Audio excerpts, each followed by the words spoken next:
my part, was a very difficult decision. Normally I'm a mainstream thinker. I subscribe to most of the institutions of the state, indeed a great and avid supporter of the European Union. So when I read this treaty, I felt discomfort. I felt it was uncomfortably, first of all, unintelligible. That's the word I used. I could not understand why such a long preamble would dictate that we have 3,000 pages almost before we can actually interpret and understand what they're asking us to vote on. Now, most people would take the view, well, I trust our politicians, they've read it. They haven't actually. Many politicians I've called, none of them have read this treaty. Well, they've lifted somebody else to do. So it seemed to me that the particular treaty in question, which was originally the constitution designed by Valéry Giscard d'Estaing, this constitution was roundly defeated by the French voters, and indeed by the Dutch voters.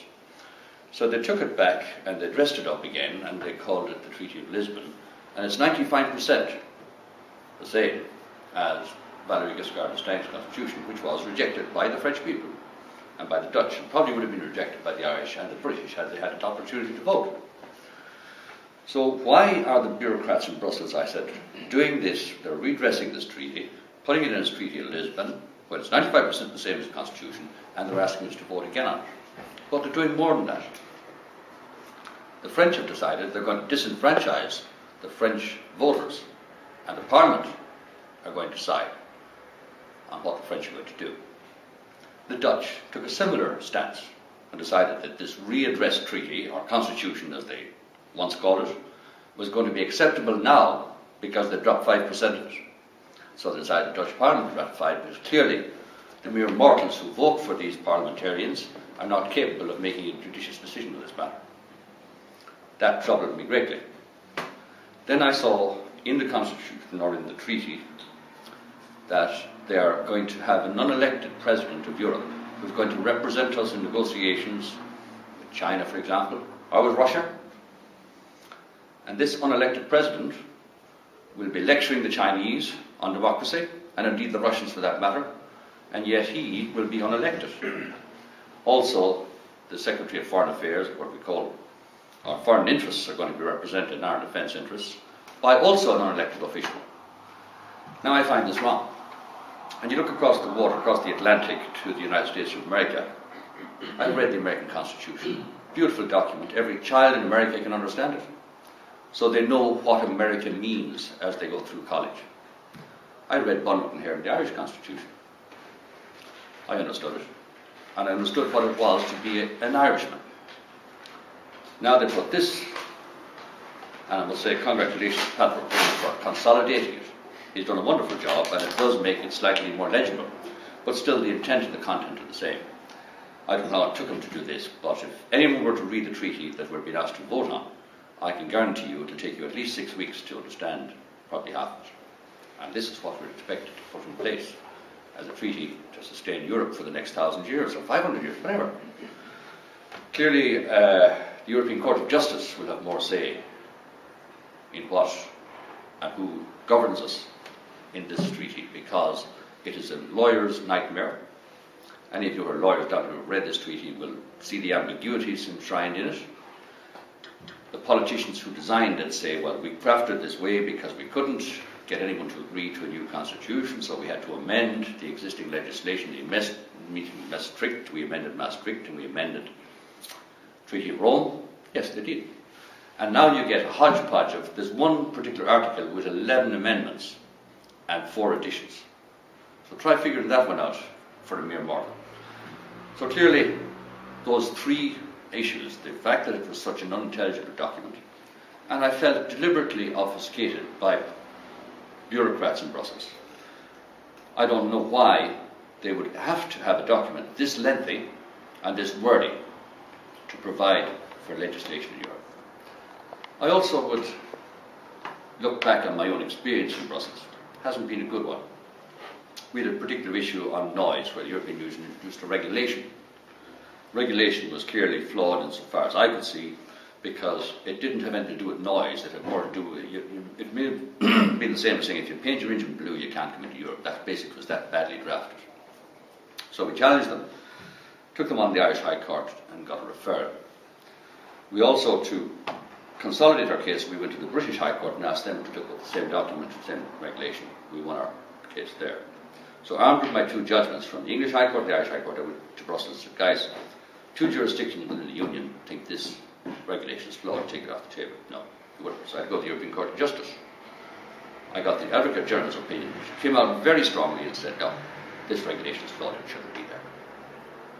I went with the Advocate General and said, right, your Advocate General, 90% of the cases decided by the court go with the Advocate General.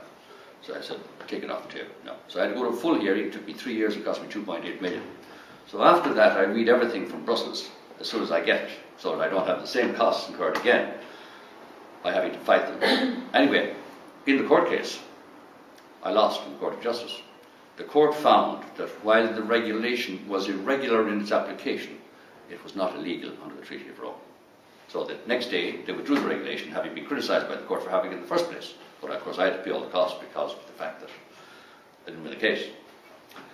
When you go to the objective of this treaty, you look at what was the objective of the founding fathers of the European community. European, started off as coal and steel, European Economic Community. Admirable, and it's exactly what we need in Europe for trading with 500 million Europeans, and it serves us very well, and it has served us extremely well in the past, and hopefully will do so in the future. But this is more a political treaty, and it's more driving us towards a federal Europe. And I don't know that that was the commission we gave to the European community in the first instance, was to provide us with a federal Europe. I've heard arguments that the treaty could not be any less wordy than this because we weren't starting with a clean sheet. What is wrong with starting with a clean sheet? So I want to send the guys who drafted this back to the drawing board, and I want to give them 50 pages of paper. And I say, when you fill that, that's the treaty and no more. Now it's legible, intelligible, and we can all read it and decide whether we like what we see or not. At this moment in time, I have not seen anything in the treaty that commends itself to me.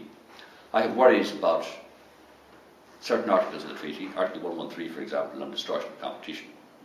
Under that article, I see no reason why a nation state such as France, that is minded to harmonise taxation, cannot take on the Irish nation and say, your taxation is a distortion of competition, so we go to the European Court of Justice.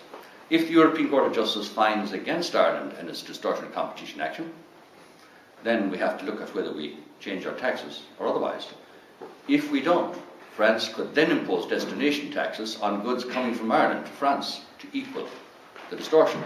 Now that's a direction we do not want to go. So I'm worried about ambiguities in it that can become a legal nightmare, and I'm also worried about the direction this is going. When you take a contrarian view, you look at all the people who are on the other side, and all my friends whom I respect are on the other side, and they're taking the view that, yes, we'll vote yes, because A, the Commission is telling us, well, this treaty is making no great changes, and yet it's essential to make it work. Well, if it's making no great changes, how can it be essential to make it work better? So, I think that we are being somewhat misled by the bureaucrats in Brussels, I'm afraid. And I don't buy the fact that it's essential that we must have it now. If it takes us another 3 or 4 years to put a treaty in place that is right for Europe, let us take that time and let's go back to the drawing board. And I want to have every one of the 500 million Europeans vote and approve this treaty that's going to sustain us into the future. I don't want the sleight of hand that I perceive this to be to put a treaty in place that will not serve European peoples into the future. Thank you. That's what I have to say.